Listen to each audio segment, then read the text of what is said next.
इंसान दुनिया का हर धोखा बर्दाश्त कर लेता है और शायद भूल भी जाता है, मगर हमारे अपनों की चालबाजियां और धोखेबाजी सारी उम्र याद रहती है। ख़ास तौर पर तब जब आप अपनों को बहुत ज़्यादा मानते हों, उन्हें इज्जत सम्मान देते हों, उन पर अपने आप से ज़्यादा भरोसा करते हों, मगर वो रिश्तों की आड़ में आपको इस्तेमाल कर रहे हों, आपको धोखा दे रहे हों। और जब सच्चाई आपके सामने खुलकर आती है तो फिर आपको बहुत ज़्यादा दुख होता है और ये दुख सारी ज़िंदगी रहता है। मैंने भी अपनी ज़िंदगी में अपनों से ऐसा ही धोखा खाया था, जो मुझे याद आने पर नए सिरे से दुखों में डाल देता था। आज घर आया तो पहले अपनी माँ के पास जाकर उनका आशीर्वाद लिया था। मेरी आदत थी घर आते ही मैं सबसे पहले अपनी माँ के पास जाता, उनके पैर छूकर आशीर्वाद लेता। मेरी माँ ने मुझे प्यार करते हुए अपने साथ बिठा लिया और मेरा हालचाल पूछने लगीं। बातों बातों में उन्होंने मुझे नसीहत देना शुरू कर दी, जो कि वो रोज ही दिया करती थीं। कहने लगी, अपनी पत्नी को तंग मत करना, ना ही उसके साथ जबरदस्ती करने की कोशिश करना। बेटा, वो अभी मासूम है, कम उम्र है। इस रिश्ते को समझने के लिए उसे थोड़ा समय चाहिए। बाकी तुम खुद समझदार हो कि मेरे कहने का क्या मतलब है। देखो, वो अभी बहुत छोटी है, इस रिश्ते के दर्द को शायद वो सह न पाए। माँ की बातें सुनकर मैं नजरें झुकाकर रह गया था। माँ की रोजाना की यही बातें सुनकर अब मैं शर्मिंदगी का शिकार हो जाता था। मैं एक जवान मर्द था, सब कुछ समझ बूझ रखता था। पता नहीं मेरी माँ मुझसे क्या उम्मीद लगाए बैठी थी। पता नहीं वो क्या चाहती थी, मुझे आज तक समझ ही नहीं आया था। उन्होंने खुद ही पहले मेरी शादी एक छोटी सी लड़की से करवा दी। उस पर जब से शादी हुई थी, रोजाना मेरी माँ एक ही नसीहत लेकर बैठ जाती कि अपने पत्नी के करीब मत जाना, उससे रिश्ता मत बनाना, उसे थोड़ा समय दो। जब वो पूरी तरह जवान हो जाए तो उसे शादीशुदा रिश्ते की डोर में बांधना। वो इस रिश्ते को निभाने के लिए अभी छोटी है। मुझे अपनी माँ की ये बातें बड़ी अजीब लगती थीं। जिस लड़की की शादी हो चुकी थी उसके घर वालों ने विदाई भी कर दी थी। उसे मेरी माँ इतना नादान जाहिर करती जैसे वो कुछ ही साल की बच्ची हो। मैं रोजाना की तरह सर नीचे डालकर बैठा रहा और फिर थोड़ी देर में अपने कमरे में आया तो मेरी पत्नी सर झुकाए कमरे से बाहर चली गई। मुझे झुंझलाहट सी होने लगी थी। उसका मुझसे जायज रिश्ता था, मैं उसका पति था, उसके लिए गैर नहीं था, लेकिन वो मुझसे हमेशा कतराती रहती थी। जैसे ही मैं कमरे में आता वो कमरे से बाहर चली जाती। हाँ, मैं मानता हूँ वो कम उम्र थी, लेकिन इतनी भी नहीं कि वो मेरे साथ बैठकर दो चार बातें भी न कर पाती। अगर उसे शादीशुदा रिश्ते की शुरुआत के लिए समय चाहिए था तो वो भी मैं उसे देने के लिए तैयार था, लेकिन वो तो मुझसे बात ही नहीं करती थी। मेरी पत्नी, जिसका नाम सुनैना था, उसकी उम्र 17 साल थी और मेरी उम्र 26 साल। मैं मानता हूँ वो कम उम्र थी, लेकिन मैं कोई जाहिल नहीं था कि उसे कोई चोट पहुँचाता। मेरी पत्नी होने के बावजूद भी वो खुद को मेरे सामने छुपा कर रखती थी। अब मुझे अपनी माँ पर ही गुस्सा आने लगा था। ये सब मेरी माँ की वजह से ही हुआ था। उनकी रोजाना की दोहराए जाने वाली नसीहतों ने मेरी पत्नी का भी दिमाग खराब कर दिया था और उन्हीं नसीहतों के चलते वो हमेशा खुद को मुझसे छुपा कर रखती थी। कभी कभी मुझे लगता वाकई सुनैना बहुत मासूम लड़की है जो इन बातों के बारे में नहीं जानती। मैं भी जबरदस्ती उसे परेशान करने की कोशिश नहीं करता था। वो मुझसे घबराती भी बहुत थी। हालांकि वो मेरी पत्नी थी, मेरा उस पर हक था। रात को हम एक ही कमरे में सोते थे और अपनी पत्नी को अपने इतने करीब देखकर मुझे कभी कभी रातों को नींद भी नहीं आती थी। लेकिन मैं अपनी माँ की कसम के आगे मजबूर था। मैं उसे हाथ भी नहीं लगा सकता था। मेरी माँ के कहने के अनुसार कम से कम अपनी पत्नी को 1 साल का समय और दो। जब तक वो 18 की नहीं हो जाती तो मुझसे कोई भी रिश्ता मत बनाना। लेकिन एक बात समझ नहीं आती थी, जब मैं उसके साथ रिश्ता ही नहीं बना सकता था तो मेरी माँ ने उसके साथ मेरी शादी ही क्यों की थी। कुछ साल और इंतजार कर लेती, उसके बाद शादी कर देती। मुझे याद था, शादी की पहली रात भी इसी तरह मेरी माँ ने मुझे कमरे में बुलाया था। जब मैं अपनी माँ के कमरे में गया तो उन्होंने मुझे अपने पास बिठाया, मुझे मुंह दिखाई का तोहफा दिखाया। कहने लगी, ये अमानत है, संभाल कर रखूंगी, अभी देने का समय नहीं है। तुम्हारी पत्नी अभी बहुत छोटी बच्ची है, उसको कुछ समय देना चाहिए ताकि वो दिमागी तौर पर इस रिश्ते के लिए तैयार हो जाए। तब मैंने हैरान नज़रों से अपनी माँ की तरफ देखा था।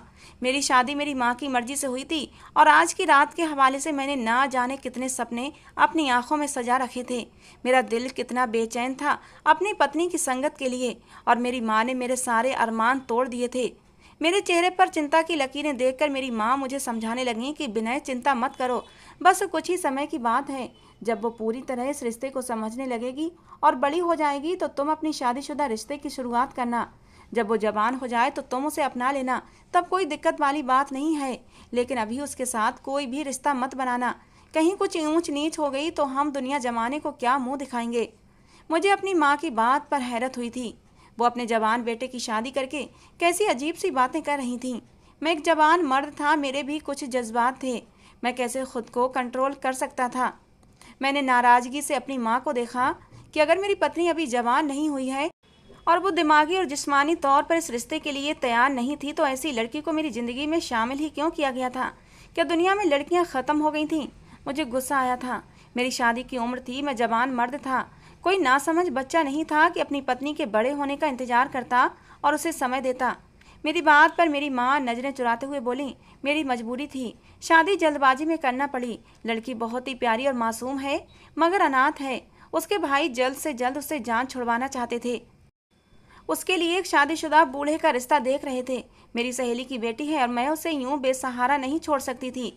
अगर मैं उसकी शादी तुम्हारे साथ न करती तो उसके भाई पता नहीं कहाँ उसकी किस्मत फोड़ देते। इसीलिए उसकी ज़िंदगी खराब होने से बचाने के लिए मैंने उसकी शादी तुम्हारे साथ करवा दी। ये सच जानकर मैं खामोश हो गया था। मेरी माँ प्यार से बोली कि मैं उम्मीद करती हूँ तुम मेरी बात का मान रखोगे। अपनी पत्नी को अभी कुछ मत कहना, उससे दूरी बनाकर रखना। लड़की इस समय बहुत ज़्यादा डरी हुई है। माँ की ऐसी बातों पर मुझे गुस्सा तो आया था, लेकिन मैं बर्दाश्त कर गया था। मुझे लगने लगा कि जैसे मैं किसी छोटी सी बच्ची को ब्याह लाया हूँ। मगर जब कमरे में जाकर अपनी पत्नी को देखा तो हैरान रह गया था। वो कम उम्र जरूर थी, मगर जवान थी। उसकी खूबसूरती और नाजुकता ही मुझे अपनी तरफ खींच रही थी। बेहद खूबसूरत लड़की थी। उसे देखकर मेरा दिल बेईमान हो उठा था। कम उम्र होने के बावजूद उसकी सेहत देखने लायक थी, इसलिए वो अच्छी भली मेरे साथ जच रही थी। मैंने अपनी माँ की नसीहत पर मुश्किल से ही कंट्रोल किया था, वरना सुनैना का हुस्न तो मुझे दीवाना कर रहा था। मैं उसके पास बैठ गया। ये सच था कि वो काफ़ी डरी हुई लग रही थी। मैंने कहा, परेशान मत हो, मैं तुम्हें कोई भी नुकसान नहीं पहुंचाऊंगा। तुम्हें मुझसे डरने की ज़रूरत नहीं है। मैंने उसका हाथ थाम लिया जो एकदम ठंडा हो रहा था। हाथों में कपकपाहट भी महसूस हो रही थी। उसकी शरबती आंखों में आंसू जगमगा रहे थे। उसकी गुलाबी रंगत डर की वजह से और भी ज़्यादा सफ़ेद हो चुकी थी। मैंने उसे तसल्ली दी। मैंने कहा, सुनैना, तुम्हें इतना घबराने की ज़रूरत नहीं है। मैं तुम्हारे साथ कोई भी ज़बरदस्ती नहीं करूँगा। मुझे हैरत भी हो रही थी कि वो मुझे देखकर इतना डर क्यों रही थी। उसकी आंखों में डर समाया हुआ था। हालांकि मैं कोई जाहिल टाइप का मर्द नहीं था। अगर वो खूबसूरत थी तो खूबसूरत मैं भी था, और मेरी उम्र भी ज़्यादा नहीं थी। फिर भला उसे डरने की क्या वजह थी। अभी जल्दी में ही मेरी नौकरी लगी थी और मेरी माँ ने अचानक ही मेरी शादी भी कर दी थी। मैं तो इस अचानक शादी पर बौखला गया था। मेरा छोटा भाई पढ़ाई करने के लिए अमेरिका में रहता था और मैं हैरान था कि मेरी माँ ने उसका भी इंतजार नहीं किया था। उन दिनों उसके पेपर सर पर थे जब यहाँ पर मेरी शादी की तैयारियाँ चल रही थीं। मैंने अपने भाई को फ़ोन करके माफ़ी भी मांगी थी, तो वो बड़े ही सुकून से बोला, कोई बात नहीं भाई, मैं सब जानता हूँ, मेरी भी मजबूरी थी, इसीलिए मैं आ नहीं सकता। आप अपनी शादी को एंजॉय करें। पूरा महीना मेरा बहुत बिजी गुजरेगा। आप शादी करके अपनी ज़िंदगी को एंजॉय करना। मेरा इंतज़ार करने का फ़ायदा नहीं। मुझे अपने भाई का गिला न करना बहुत बुरी तरह चुभा था। हम भाई एक दूसरे के बहुत करीब तो न थे, मगर मैं अपने भाई बहनों से बहुत प्यार करता था। अपनी शादी के मौके पर अपने भाई की गैर मौजूदगी को बहुत महसूस कर रहा था, मगर मेरे भाई को तो कोई फ़र्क ही नहीं पड़ा था। शादी आराम से हो गई थी, मुझे भी कोई समस्या नहीं हुई थी। मगर अब मेरी माँ का व्यवहार और मेरी पत्नी का मुझसे छुपना और मेरी माँ की हर वक्त की नसीहतें करते रहना कि अपनी पत्नी को हाथ मत लगाना, मुझे समझ नहीं आता था। मेरी माँ मुझे मेरी पत्नी की सब जिम्मेदारियाँ पूरी करने की सलाह देती थीं, मगर साथ ही मुझे ये भी कहती कि उसके करीब मत जाना, छोटी है, बच्ची है, नासमझ है, वगैरह वगैरह। लेकिन ये भी सच्चाई थी, मेरी पत्नी कोई इतनी छोटी बच्ची नहीं थी, अच्छी भली जवान लड़की थी। वो बन ठन कर तैयार होती, मेरे साथ ही मेरे कमरे में रहती, अपने मायके भी जाती, अपने दोस्तों के घर भी जाती, मगर बस मुझे मेरा हक नहीं दिया था। बस मैं अपनी पत्नी की तरफ नज़र भरकर देख लेता था। मेरे दिमाग में हर वक्त मेरी माँ की नसीहतें घूमने लगती थीं। कुछ ही समय में मैं चिड़चिड़ा होने लगा था। जाहिर सी बात थी, मैं भी जवान मर्द था और मेरे जज्बात मुझे चैन लेने नहीं देते थे। मेरी पत्नी मेरे ही बेड पर एक साइड पर सोती थी। रात रात भर मुझे नींद नहीं आती थी। जी चाहता सब कुछ भूल कर मैं सुनैना को बाहों में जकड़ लूँ, लेकिन फिर मैं अपनी माँ की बात को टाल भी नहीं सकता था। अगर उन्हें पता चलता तो मेरी इज्जत उनकी नज़र में क्या रह जाती। यही सोचकर मैं खुद को रोक लेता था।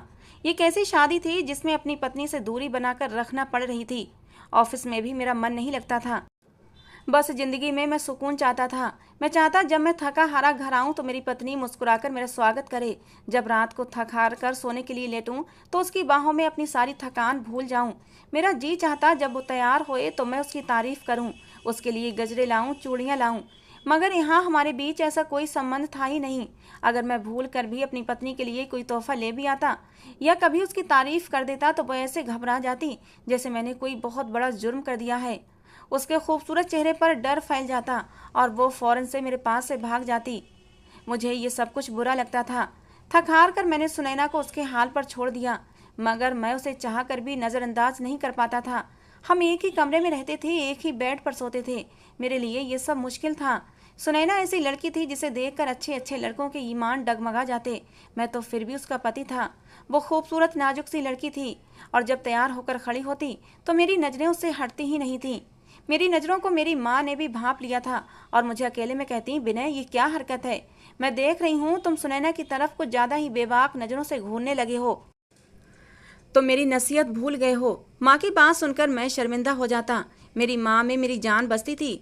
मैं लौटकर कुछ कह भी नहीं सकता था कि अगर आपने मुझे सुनैना को अलग ही रखना था तो मेरी शादी क्यों कराई थी, और जब अलग ही रखना है तो उसे अलग अपने कमरे में सुलाया करें, मेरे कमरे में मत भेजा करें। मुझे अपने आप पर काबू पाना मुश्किल हो जाता था। मेरी माँ भी अजीब हरकतें करती थी। ना मैं उसे देख सकता था, ना मैं उसे छू सकता था। जब मैं ऑफिस से थका हारा आता तो वो किचन में लगी होती और जब खाना खाकर मैं कमरे में चला जाता तो उसकी एक झलक देखने के लिए मैं घंटों उसका इंतजार करता रहता, लेकिन वो कमरे में नहीं आती थी। थक हार कर उसका इंतजार करते करते जब मैं सो जाता तब वो चुपचाप आकर बेड के कोने पर लेट कर सो जाती। जिंदगी यूं ही बोर सी गुजर रही थी। एक बार मुझे खुद पर कंट्रोल नहीं रहा। सोते हुए मेरा हाथ उसके सीने पर जाकर लगा था। मेरे जज्बातों में आग सी लग गई थी। मेरे दिल की धड़कनों ने शोर मचाया था। खुद पर कंट्रोल पाना मुश्किल था। अचानक ही मैंने उसे खींचकर अपने सीने से लगा लिया था और उसे चूम लिया था। मेरी इस हरकत पर वो हड़बड़ाकर उठ बैठी थी। जो कुछ भी हुआ था वो अचानक ही हुआ था और मेरी इतनी सी हरकत पर ही वो चीखने लगी थी, चिल्लाने लगी। शोर की आवाज़ सुनकर मेरी माँ भी कमरे में आ गई और मेरी इस हरकत पर मुझे 1000 बातें सुनाने लगीं। कहने लगी, तुम्हें शर्म नहीं आती? मैंने तुम्हें कितनी बार समझाया है कि वो अभी छोटी बच्ची है, उसे थोड़ा समय दो, लेकिन तुम्हें तुम्हारी जवानी संभाली नहीं जाती। इस बार मुझे भी गुस्सा आ गया।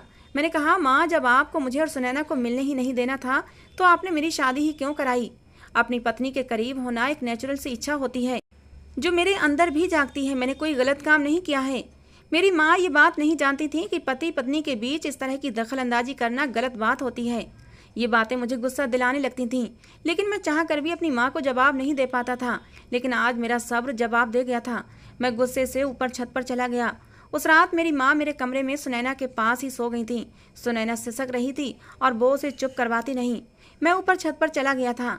मैं अपनी माँ की वजह से अपना हक अपनी पत्नी से नहीं ले पा रहा था और ना ही सुनैना को उसके हक का प्यार उसे दे पा रहा था। देने की कोशिश भी करता तो वो चीखने चिल्लाने लगती। पता नहीं सुनैना के साथ क्या प्रॉब्लम थी। आज तक उसने मुझसे कोई बात भी नहीं की थी कि मैं उसके अंदर के डर को निकाल पाता। समय यूं ही गुजर रहा था और दिन ब दिन मेरी पत्नी सुनैना और भी ज़्यादा खूबसूरत होती जा रही थी। हालांकि मेरी बहनों के साथ सुनैना की अच्छी खासी दोस्ती हो चुकी थी। हंसती मुस्कुराती, शौक रंग के कपड़े पहने वो यहाँ से वहाँ घूमती रहती थी और मेरा दिल उसे देख देख कर बेकरार होने लगता था। लेकिन उसे मेरा बिल्कुल भी एहसास नहीं था। समय के साथ साथ उसका डर तो मुझसे ख़त्म हो चुका था, लेकिन अब वो मुझसे लापरवाही बरतने लगी थी। उसे भी अब इस बात का अंदाज़ा हो चुका था कि मेरी माँ हम दोनों को रिश्ता बनाने से रोक रही थी, मुझे उसके करीब नहीं जाने देंगी। मुझे अपनी माँ की जहालत पर विश्वास नहीं आता था। एक बार जब सुनैना मुझे सोता हुआ जानकर कमरे में आई और सोने के लिए बेड पर लेट गई, उसी समय मैंने लाइट जला दी थी। मुझे जागते देखकर वो एकदम हड़बड़ाकर उठ बैठी। मैंने कहा, सुनैना मुझे तुमसे कुछ ज़रूरी बात करनी है। लेकिन वो कहने लगी, मुझे आपसे कोई बात नहीं करनी, प्लीज़ आप सो जाएं, मुझे भी सोना है। मैंने कहा, सुनैना लेकिन मुझे नींद नहीं आ रही। हमारी शादी को इतना समय हो गया है और मैं तुमसे 2 मिनट भी ढंग से बात नहीं कर पाया हूँ। ठीक है, अभी हम शादीशुदा रिश्ते की शुरुआत नहीं करेंगे, लेकिन कम से कम तुम मुझसे बात तो कर सकती हो, मुझसे दोस्ती तो कर सकती हो ना। मेरी बात पर उसने मेरी तरफ देखा था। उसकी आंखों में अब डर नहीं बल्कि हैरानगी जरूर थी। मैं थोड़ा सा उसके करीब हुआ तो वो मुझसे सरक कर यूँ दूर बैठ गई। मैंने कहा, सुनैना आखिर तुम मुझसे इतना डरती क्यों हो? मेरी इस बात पर वो कुछ नहीं बोली थी। कहने लगी, प्लीज़ मुझसे दूर रहें, मेरे करीब मत आएं। मैंने कहा, लेकिन आखिर वजह क्या है? मैं तुम्हारे करीब क्यों ना आऊँ? क्या तुम्हारा दिल नहीं मचलता मेरी संगत के लिए? जहाँ तक मैं जानता हूँ, जितने ही लड़के अपनी हमसफ़र की संगत के लिए बेकरार रहते हैं, उतनी ही लड़कियों को भी इस बात की इच्छा होती है कि वो अपने हमसफ़र की बाहों से लिपट कर सोएं। क्या तुम्हारी ऐसी इच्छा नहीं होती? मेरी ऐसी बातें सुनकर वो शर्म से लाल हुई थी। उसके गाल गुलाबी होने लगे थे और जल्दी से वो अपनी नज़रें झुका गई थी। मौका सही जानकर मैंने उसके हाथ थाम लिए। मैंने कहा, सुनैना, मुझ पर विश्वास करो, मैं कोई जाहिल टाइप का आदमी नहीं हूँ। मैं तुम्हें कोई भी चोट तकलीफ नहीं पहुँचाऊँगा। ये कहते हुए धीरे धीरे मैं उसके करीब होने लगा था। वो भी मेरी संगत पाकर पिघलने लगी थी। लेकिन इससे पहले मेरी शरारत आगे तक बढ़ती, मेरे दरवाजे पर जोर से खटखट हुआ था।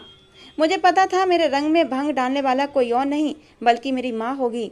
मैंने दरवाज़ा खोला तो मेरी माँ ही दरवाजे पर खड़ी हुई थी। उनके चेहरे पर गुस्सा समाया हुआ था।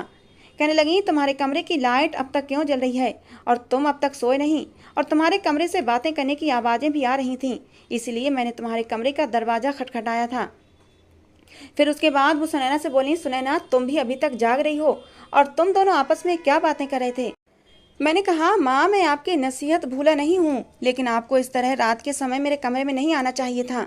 लेकिन मेरी माँ ने गुस्से से मुझे झिड़क दिया। कहने लगी, तुम तो चुप ही रहो। फिर वो सुनैना के पास आई। कहने लगी, चुपचाप अपना तकिया उठाओ और सोफे पर जाकर सो जाओ और मेरी नसीहत को दोनों याद रखना कि एक दूसरे के करीब भी मत आना। अगर ऐसा कुछ मैंने सुना तो मुझसे बुरा कोई नहीं होगा। ये कहकर वो कमरे से जा चुकी थीं और सुनैना अपना तकिया उठाकर सोफे पर लेट गई। मैं दिल मसोस कर वहीं बेड पर बैठ गया था।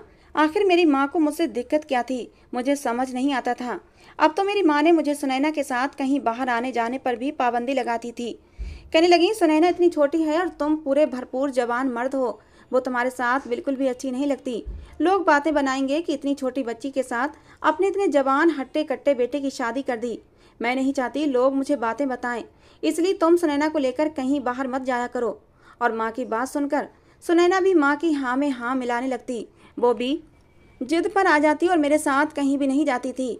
अब तो मेरे दोस्त भी मेरा मजाक उड़ाने लगे थे कि तुम अपनी बीवी के इशारों पर नाचने लगे हो। इतनी भी हिम्मत नहीं कि उसे अपने साथ कहीं बाहर घुमाने फिराने ले जाओ। मैंने एक दिन गुस्से में आकर सुनैना से कहा कि आज तैयार रहना, मैं तुम्हें अपने दोस्त के घर ले जाऊंगा। मेरा दोस्त काफ़ी दिनों से हमें अपने घर पार्टी पर बुला रहा है। आज कोई बहाना नहीं सुनूंगा। मैं उसे बताकर खुद नहाने चला गया, मगर जब लौटा तो वो कमरे से गायब थी। मैं गुस्से में बाहर निकला तो सुनैना दूसरे कमरे में मेरी माँ के पास परेशान सी बैठी थी और मेरी माँ गुस्से में ना जाने क्या क्या बोल रही थी। मैं सामने गया तो मेरी माँ ने मुझे बुलाया और गुस्से से घूरते हुए बोली कि मैंने तुम्हें कितनी बार समझाया है, सुनैना पर इस तरह ज़बरदस्ती करने की कोशिश मत किया करो। वो अभी बच्ची है, मासूम है, यूँ अकेली अनजान लोगों के घर जाकर परेशान हो जाएगी। मुझे अब सुनैना पर गुस्सा आने लगा था। उसे क्या ज़रूरत थी हर बात माँ को बताने की? मैंने कहा, सुनैना, तुम्हें भी चैन नहीं है, तुम्हें क्या ज़रूरत थी माँ को ये सब बताने की? चुपचाप मेरे साथ चली जाती, माँ को कभी भी पता नहीं लगता। मेरी बात सुनकर माँ ने गुस्से से मुझे घूरा था, जबकि सुनैना घबरा गई थी। लेकिन इस बार मैंने माँ के गुस्से की परवाह किए बगैर कहा, माँ, सुनैना मेरी पत्नी है और मैं उसे अकेला नहीं छोड़ूंगा। उससे मुझे कोई परेशानी नहीं होगी और ना ही मेरे साथ जाकर उसे किसी परेशानी का शिकार होना पड़ेगा। अमित मेरा बहुत अच्छा दोस्त है और मैं उसे मना नहीं कर सकता। माँ मेरा गुस्सा महसूस करके कुछ नरम पड़ गई थी और प्यार से बोली, बेटा, तुम समझदार हो, समझने की कोशिश करो। मेरी मजबूरी थी जो मैंने सुनैना की शादी तुमसे कर दी, मगर मैं चाहती हूँ तुम कुछ समय के लिए ये बात भूल जाओ कि तुम्हारी कोई पत्नी भी है। क्या तुम कुछ समय सब्र नहीं कर सकते? इतनी बड़ी भी बात नहीं है। मैंने अपनी माँ के शब्दों पर हक्का बक्का होकर उन्हें देखा था। मेरी माँ अपने बेटे की खुद शादी करके उससे बोल रही थी कि खुद को कुंवारा समझो। मुझे बहुत मायूसी हुई थी। मैं घर का पहला बड़ा बेटा था। हमेशा मेरी माँ ने मुझे बाकी बच्चों से पीछे ही रखा था और मेरी सारी चीज़ें हमेशा मेरे छोटे बहन भाइयों को दे देती थी। मैंने इस बात को भी इतना महसूस नहीं किया था। मैं अपनी माँ की बहुत इज्जत करता था। अपने बहन भाइयों में सबसे ज़्यादा मैं ही अपनी माँ की बात माना करता था, उन्हें सम्मान देता। मगर मेरी माँ मुझे ध्यान और प्यार देने की बजाय बाकी बच्चों के लाड उठाने लगती थीं। शादी से पहले तक मैं इन बातों को महसूस नहीं करता था और अक्सर यही सोच लेता, शायद मेरी माँ का मिजाज ही ऐसा है और मैं बड़ा हूँ, इसलिए मुझे ये बातें नहीं सोचनी चाहिए। मगर शादी के बाद मेरी माँ का व्यवहार मुझसे बदलने लगा था। मैं इस वक्त भी मायूसी से अपनी माँ को कहने लगा कि मैंने कोई बेताबी नहीं दिखाई है। मैं अपनी पत्नी को समय दे रहा हूँ, उसे समझने की कोशिश भी कर रहा हूँ, और अगर वो मेरे साथ जितने समय रहेगी उसका डर भी उतना ही निकलेगा। वो भी मेरे साथ घुलेगी मिलेगी तो हमारी शादीशुदा रिश्ते की अच्छी शुरुआत होगी। और मैं मान भी लूँ कि मैं उसे भूल जाऊँ कि मेरी कोई पत्नी नहीं है, लेकिन मेरे दोस्त नहीं भूले कि मेरी शादी हो चुकी है। उन्होंने मुझे सुनैना को अपने घर दावत पर बुलाया है। मैं बार बार मना करते करते तंग आ चुका हूँ। और अमित मेरा बहुत अच्छा दोस्त है, और अब तो अमित मुझसे नाराज होने लगा है। उसे लगता है कि मैं जानबूझकर सुनैना को उसके घर लेकर नहीं जाना चाहता। अगर मैं उसे उसके घर लेकर जाऊंगा तो क्या दिक्कत है? मैं उसका पति हूँ, उसे कोई नुकसान नहीं पहुँचाऊँगा। और भला उसे मुझसे क्या खतरा हो सकता है? मुझे हैरत थी कि मेरी माँ छोटी सी बात का बतंगड़ क्यों बना रही थी। पहले तो मुझे भी यही लगा कि कम उम्र की वजह से मेरी माँ सावधानी का बोलती थी, मगर अब अपनी माँ की इस तरह की बातें मुझे चौंकाने लगी थीं। मैं गुस्से से अपने कमरे में चला गया। मुझे बहुत दुख हो रहा था। मैंने अपने पापा को बहुत ही कम उम्र में खो दिया था, मगर अपनी खानदानी जमीन जायदाद की वजह से हमें कभी भी तंगी नहीं हुई थी। अपने पापा का मैं सबसे लाडला बेटा था, मगर बाप की मौत के बाद अकेला रह गया था। जब पापा की डेथ हुई उस समय मैं सिर्फ 6-7 साल का था। मैंने हमेशा महसूस किया था मेरी माँ बाकी बहन भाइयों को ज़्यादा मोहब्बत देती, और मैं शिकवा करता तो मुझसे कहती कि तुम बड़े हो, तुम्हारे बहन भाई छोटे हैं और बाप की कमी ज़्यादा महसूस करते हैं। मैं रोते रोते खुद ही चुप हो जाता था, और मेरी माँ मेरे छोटे बहन भाइयों में लगी रहती थी। मगर जैसे जैसे मैं बड़ा होता गया, साफ महसूस करने लगा जैसे मेरी माँ मुझे जानबूझकर नज़रअंदाज कर देती हैं और छोटे बहन भाइयों पर खूब ध्यान देती थीं। बचपन में मेरा रंग भी थोड़ा सांवला था, क्योंकि मेरे पापा की गहरी सांवली रंगत थी, लेकिन मेरी माँ गोरी चिट्टी थी। जैसे जैसे बड़ा होता गया, मेरी सेहत और रंग रूप भी निखरता चला गया था। मैं बहुत ही हैंडसम और खूबसूरत नौजवान हुआ था। मैं बिल्कुल अपने बाप पर गया था। मगर मेरे बाकी के बहन भाई मेरी माँ की तरह सांवली रंगत के नहीं, मेरी माँ की रंगत की तरह सफ़ेद थे। हालांकि मुझे कोई देखता तो मुझे भी कोई कम खूबसूरत नहीं कह सकता था, लेकिन अपने बहन भाइयों के सामने मेरा रंग कुछ दब सा जाता था, और इसी हीन भावना की वजह से मैं अपने खोल के अंदर बंद होता चला गया था और अलग अलग रहने लगा। मुझे किसी भी बहन भाई से नहीं बनती थी। मुझे लगने लगा मेरी माँ को भी मैं प्यारा नहीं लगता। मैंने हिंदुस्तान में रहकर पढ़ाई की, जबकि मेरे छोटे भाई को कम उम्र में ही मेरी माँ ने अमेरिका पढ़ने के लिए भेज दिया था। मुझे उस समय भी नाइंसाफ़ी महसूस हुई थी, मगर माँ ने मुझे प्यार से समझा दिया कि तुम बड़े हो, तुम्हारी घर को ज़रूरत है, तुम्हारी बहनें छोटी हैं, घर में मर्द का होना ज़रूरी है। वो छोटा है, उस पर कोई जिम्मेदारी नहीं है, इसलिए बाहर भेज दिया। मैं भी यही सोचकर खामोश हो गया कि मैं बड़ा हूँ और घर पर मेरी ज़रूरत है। मगर माँ का रवैया दिन ब दिन ख़राब होता चला गया। शादी के बाद तो मेरी माँ अजीब अजीब हरकतें करने लगी थीं। मुझे सुनैना पर भी गुस्सा आता। मैं उसका पति था, मेरी वजह से वो हमारे घर में थी, मगर हर वक्त मेरी माँ के पहलू में लगी बैठी रहती। एक दावत की बात पर मेरी माँ और सुनैना का ड्रामा मुझे झुंझलाहट में डाल गया था। मैं गुस्से से घर से निकला और अपने दोस्त के घर चला गया। मेरा दोस्त हैरान होने लगा, बोला भाभी को क्यों नहीं लाया? उसी की वजह से तो हमने सारी तैयारियां की थीं। मैं शर्मिंदा हो रहा था। मैंने उससे कहा सुनैना की तबीयत तो ठीक नहीं थी, इसलिए मैं अकेला चला आया। मेरा दोस्त मुझे हैरत से देखने लगा। वो मुझे बिठाकर सीरियसली बात करने लगा कि आप बताओ तुम्हारी क्या समस्या है। पहले पहले मैंने उसे टालने की बहुत कोशिश की, लेकिन वो भी शायद मेरी आंखों में सच पढ़ चुका था कि जरूर कुछ ना कुछ समस्या है। कहने लगा कि कुछ ना कुछ तो मैं समझ गया हूँ कि तुम्हारी शादी नॉर्मल नहीं है, कुछ ना कुछ समस्याएं चल रही हैं, तुम खुश नजर नहीं आते हो। मैं अपने दोस्त के सवाल पर सर झुका गया। अब उसकी बात से और ज़्यादा इनकार नहीं कर पाया।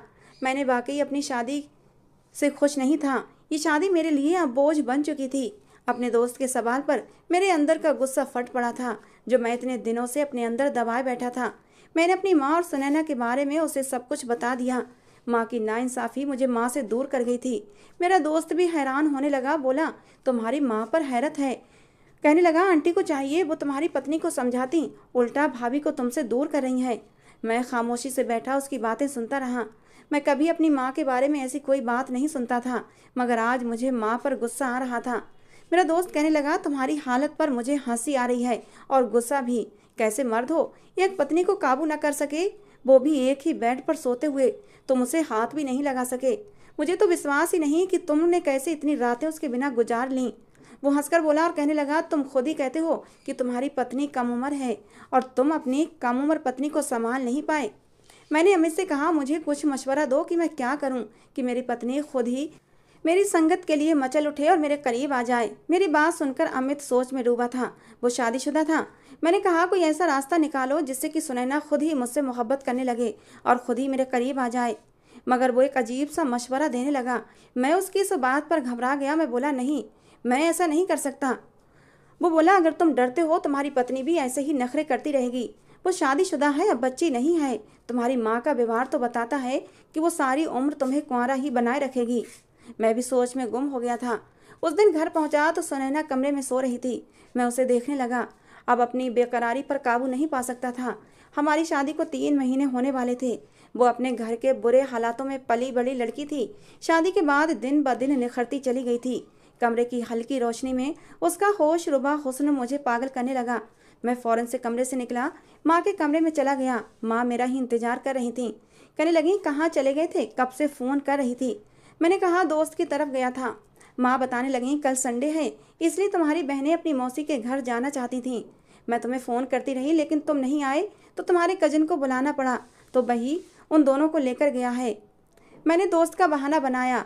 मेरे दोस्त का प्लान मेरे दिमाग में चल रहा था। मौका अच्छा था, घर पर बहनें भी नहीं थीं। मैंने अपनी माँ से पूछा, आपने खाना खा लिया? माँ बोली, हाँ मैंने खा लिया है, मुझसे इंतजार नहीं होता। और तुम्हारी पत्नी भी खाना खाकर सो चुकी है। उसे तो सोने की इतनी जल्दी थी कि मुझे दूध देना भी भूल गई। मैंने अभी तक दवा नहीं खाई है। मैं जल्दी से उठकर खड़ा हुआ। मैंने कहा, मैं आपको दूध गर्म करके दे देता हूँ, आप दवा खाकर आराम से सो जाना। माँ मुझे आशीर्वाद देने लगी। दोस्त के प्लान के अनुसार मैंने दूध में नींद की दवा मिलाई और वो दूध अपनी माँ को दे दिया। मेरी माँ ने दवा खाई और नींद में जल्दी ही चली गई थी, क्योंकि दूध में नशे की दवा मिली हुई थी। मैं सुकून से सुनैना के सर पर पहुंच गया था। मेरे जगाने पर वो एकदम से घबरा गई थी, हमेशा की तरह डर गई और मुझसे दूर हटने लगी। जल्दी से मम्मी जी की आवाज़ें लगाने लगी, लेकिन मैंने आगे बढ़कर उसके मुंह पर हाथ रख दिया। और वैसे भी अगर वो चिल्लाती तो कोई फ़ायदा नहीं था, क्योंकि मेरी माँ तो गहरी नींद सो चुकी थी। उसकी पुकार सुनने वाला कोई नहीं था। धीरे धीरे मैं उसके करीब होने लगा। मैंने कहा, सुनैना, तुम मेरी पत्नी हो, तुम्हें मुझसे डरने की ज़रूरत नहीं है। लेकिन मुझे खुद से ज़बरदस्ती वो दूर करने लगी। आज मैंने सुनैना की एक नहीं सुनी थी। मैंने उसके कांपते हुए बदन को अपनी बाहों में भर लिया था और उसे विश्वास दिलाया कि तुम मेरी पत्नी हो और मैं तुम्हें कोई भी नुकसान नहीं पहुंचाऊंगा। धीरे धीरे मैं उसे अपने प्यार का एहसास दिला रहा था। मेरी बाहों में धीरे धीरे वो भी अब पिघलने लगी थी। अब उसने खुद को छुड़ाने की कोशिश करना बंद कर दी थी और जैसे ही उसने अपने आप को मेरी बाहों में ढीला छोड़ा, मैंने भी उसे अपनी बाहों के शिकंजे में कसकर भर लिया था। उस रात मैंने उसे उसका हक दिया था। हमारे बीच सब कुछ हो गया था जो बहुत पहले हो जाना चाहिए था। शादी के 3 महीने बाद आज मेरी सुहागरात हुई थी। मेरी मोहब्बत पाकर उसके अंदर का सारा डर निकल चुका था। लेकिन जो बात उसने मुझे बताई थी, मेरे सर पर आसमान टूट पड़ा था। मुझे तब समझ आया वो मुझसे इतना डरती क्यों थी, मुझसे क्यों दूर भागती थी। मैं सुबह उठा तो सुनैना चुपचाप बैठी हुई थी और मेरी माँ गुस्से से भरी बैठी थी। मैंने कोई जुर्म नहीं किया था, मगर पता नहीं क्यों फिर भी मैं परेशान हो गया था। मेरी माँ गुस्से से कहने लगी, तुम्हें मना किया था, फिर भी तुमने सुनैना के साथ ज़बरदस्ती क्यों की? मेरी हिम्मत पर मेरी माँ गुस्से से तिलमिला रही थी। सुनैना भी अलग मुंह लटकाए बैठी हुई थी। हालांकि रात को तो उसका मूड एकदम खुशगवार हो गया था, लेकिन पता नहीं अब मेरी माँ ने उसे कौन सी पट्टी पढ़ाई थी कि रो रोकर उसकी आंखें सूजी हुई थीं और अब भी उसका मुंह उतरा हुआ था। मैं कुछ बोल नहीं पा रहा था। सुनैना माँ को बताने लगी कि इन्होंने मेरे साथ ज़बरदस्ती की थी। मैंने मना किया, लेकिन मेरे मना करने पर भी विनय नहीं माने थे। लेकिन अगली बात जो मेरी माँ ने कही, मैं तो हैरान रह गया था। पूरी आंखें खोलकर अपनी माँ को देखने लगा कि कहीं उन्होंने कुछ गलत तो नहीं कह दिया। कहने लगी कि मैं तुमसे कह रही हूँ, अभी के अभी सुनैना को तलाक दो, तुम इस लड़की के काबिल नहीं हो। मैं तो पत्थर का बन गया था। और ये बात सुनकर पहली बार सुनैना भी घबराई थी। वो हैरत से माँ की तरफ देखने लगी। मैंने कहा, माँ मैं शर्मिंदा हूँ, मुझे सुनैना की मर्जी के बिना ये काम नहीं करना चाहिए था। लेकिन आप विश्वास करें, सुनैना भी मेरे साथ खुश थी। मैंने उसे कोई भी तकलीफ नहीं पहुँचाई थी और ये हम दोनों के रिश्ते का हक था। मैंने कोई गलत काम नहीं किया, फिर मैं कैसे सुनैना को तलाक दे दूँ? लेकिन मेरी माँ अपनी बात पर डट गई। बोली, तुम उसे तलाक दो, मैं तुम्हारी शादी किसी और लड़की से करवाऊंगी जो तुम्हारी ही उम्र की होगी, बस इसे छोड़ दो। मैं हैरान था, लेकिन माँ जिद पर अड़ी रहीं, बार बार तलाक का बोल रही थीं। अब सुनैना रोने लगी थी, कहने लगी, नहीं नहीं, ऐसा मत करो, प्लीज़ मुझे तलाक मत देना। आगे से मैं आपकी कोई भी शिकायत मम्मी जी से नहीं करूँगी। मुझसे गलती हो गई जो मैंने मम्मी जी से शिकायत लगा दी। बस आप मुझे तलाक मत देना। मेरे भाइयों को मेरी ज़रूरत नहीं है। तलाक लेकर गई तो घर में भाभियाँ मुझे रुकने नहीं देंगी। अब वो रोने लगी थी। कभी मेरी माँ से माफ़ी मांगती, कभी मुझसे माफ़ी मांगने लगती। उसकी विनती पर मेरी माँ उसे चुप करवाने लगी। कहने लगी, तुम्हें इस घर से कोई नहीं निकालेगा। मैं उलझ गया था, सर पकड़कर बैठ गया। पत्नी रो रही थी और माँ जिद पर अड़ी हुई थी कि तलाक दो। मैं इसी उलझन से घर से निकल गया था। मेरा सर चकरा रहा था। सुनैना भी रास्ते पर आ गई थी, पर मेरी माँ को न जाने क्या हुआ था कि तलाक पर जोर दे रही थी। घर में एक उदासी सी फैल गई थी। उस समय मैं घबरा गया जब सुनैना अपना सामान समेट कर कमरे से चली गई। मैंने माँ से सवाल किया तो वो सुकून से बोली, अब वो अलग रहेगी, तुम उसे तलाक दो। मुझे गुस्सा आ गया। मैंने कहा, मैं उसे तलाक नहीं दूंगा, मेरी पत्नी है वो और मैं उसके साथ रहना चाहता हूँ, और सुनैना भी मेरे साथ रहने पर राजी है। उसे मुझसे कोई शिकायत नहीं है। कल उसने आपके मुंह पर यह बात साबित कर दी थी। लेकिन मेरी माँ मुझे समझाने लगी और तलाक देने पर जोर देने लगी, और मैंने भी साफ इनकार कर दिया। कई दिन गुजर गए थे, मेरी माँ मुझसे बस यही बहस करती रहती। मेरी पत्नी दोबारा मेरे सामने नहीं आई थी। उन्हीं दिनों मेरा छोटा भाई अमेरिका से लौट आया था। जब उसने सुना तो वो भी मुझे समझाने लगा कि इतनी सी छोटी पत्नी की यही प्रॉब्लम होती है। देखो ना भाई, वो ना समझती और इतनी सी छोटी बात पर आपका तमाशा बना दिया। तलाक देकर उससे जान छुड़ा लें। लेकिन मैंने इनकार कर दिया। मैंने अपने भाई से कहा, शायद पहले मैं उसको तलाक दे देता, मगर अब मैं सुनैना को नहीं छोड़ सकता। हमारा रिश्ता मजबूत हो चुका है। मैं देख चुका हूँ कि वो खुद भी तलाक नहीं चाहती। मेरी माँ अलग मुझसे नाराज बैठी थी और भाई भी समझाने लगा कि सुनैना को तलाक दे दो, लेकिन मैं उसे तलाक नहीं दे रहा था। मेरे घर वालों ने उसे बंद कर रखा था, मुझे उससे मिलने भी नहीं देते थे। अब मुझे अपने घर वालों की जहालत पर अफसोस हो रहा था। कोई भी मेरा साथ नहीं दे रहा था। मुझे सुनैना की उस रात बोली जाने वाली बात याद आने लगी कि विनय, तुम तो बहुत अच्छे हो, लेकिन तुम्हारी माँ तो कहती थी कि तुम बहुत बुरे इंसान हो, तुम्हारे साथ रहना सही नहीं है, तुम्हें औरत की इज्जत की कोई परवाह नहीं है, तुम मेरे साथ जबरदस्ती करोगे, मुझे नोचोगे, खसोटोगे और मुझे नुकसान पहुंचाओगे, मुझे तकलीफ दोगे। तुम्हारी माँ मुझसे यही कहा करती थी। उस रात सुनैना बहुत खुश थी और मुझे सारी बातें बता रही थी। मैं हैरान था, आखिर मेरी माँ सुनैना को मेरे बारे में ऐसा क्यों कहती थी। मेरे भाई ने एक दिन परेशान होकर कहा कि सुनैना को तलाक देकर घर का सुकून वापस लौटा दो भाई। लेकिन मैंने भी साफ इनकार कर दिया तो मेरा भाई मेरी माँ से ही लड़ पड़ा और सब कुछ सच बोलता चला गया। उसने जो खुलासा किया मुझे हैरान कर गया था। ये कैसी हकीकत थी जो मेरे ऊपर खुलकर आई थी। यानी मेरा भाई सुनैना से मोहब्बत करता था। उसे पढ़ाई के लिए जाना पड़ा, मगर मेरी माँ को लड़की के बारे में सब कुछ बताकर गया था और सुनैना भी उस समय राजी थी। मगर अचानक मेरी सास की मौत हो गई। उसकी भाभियाँ उसकी जल्द से जल्द शादी करना चाहती थीं। मेरी माँ को पता चला तो परेशान हो गई। मेरा भाई उस समय हिंदुस्तान नहीं आ सकता था। मेरी माँ ने हमेशा की तरह मुझे इस्तेमाल किया। मेरी शादी उस लड़की से करवा दी। मेरी माँ का इरादा था मुझे सुनैना से दूर रखेंगी, छोटे भाई के आने पर तलाक दिलवाकर उससे उसकी शादी करवा देंगी। मैं ये सच जानकर पत्थर बन गया था। कोई माँ अपने बेटे के साथ ऐसा कैसे कर सकती थी। एक बेटे के लिए मेरी माँ ने दूसरे बेटे का इस्तेमाल किया था। मैंने अफसोस से अपनी माँ से सवाल किया कि आपने ऐसा क्यों किया, और उसके बाद जो मेरी माँ ने कहा वो मेरे लिए एक बहुत बड़ा सदमा था। माँ बोली कि तुम मेरे बेटे हो ही नहीं, तुम मेरे पति की पहली पत्नी की औलाद हो।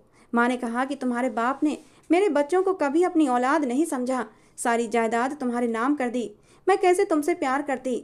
अपने बच्चों का हक सिर्फ मैंने ही पूरा करना था। मैं दुख से अपनी माँ को देखता रह गया था। मेरी माँ चाहे जो भी समझती हूँ, लेकिन मैंने उन्हें सगी माँ समझा था। मेरे बाप के पैसों पर मुझसे ज़्यादा मेरे बहन भाई ने ऐश की थी। मैंने फिर एक मिनट भी माँ के पास नहीं रुका था। चुपचाप उठकर कमरे में चला गया और मैंने उन खुदगर्ज लोगों की मोहब्बत अपने दिल से नोच कर फेंक दी थी। मैं सुनैना के पास गया, उससे पूछा, सुनैना बताओ, तुम मेरे साथ रहना चाहती हो या फिर मेरे भाई के साथ? अगर कहोगी तो तुम्हें तलाक दे दूंगा। सुनैना बोली, मुझे तुम्हारे साथ रहना है। वो मासूम लड़की थी, सिर्फ पनाह चाहती थी। जिस आदमी ने मुश्किल समय में उसे पनाह दी, उसी के साथ जिंदगी गुजारना चाहती थी। पहले वो मेरी माँ की बातों में आ जाती थी और डर जाती थी, क्योंकि मेरी माँ ने मेरा नक्शा सुनैना के दिमाग में बहुत ही गलत खींच रखा था। मैं सुनैना को लेकर एक अलग घर में शिफ्ट हो गया।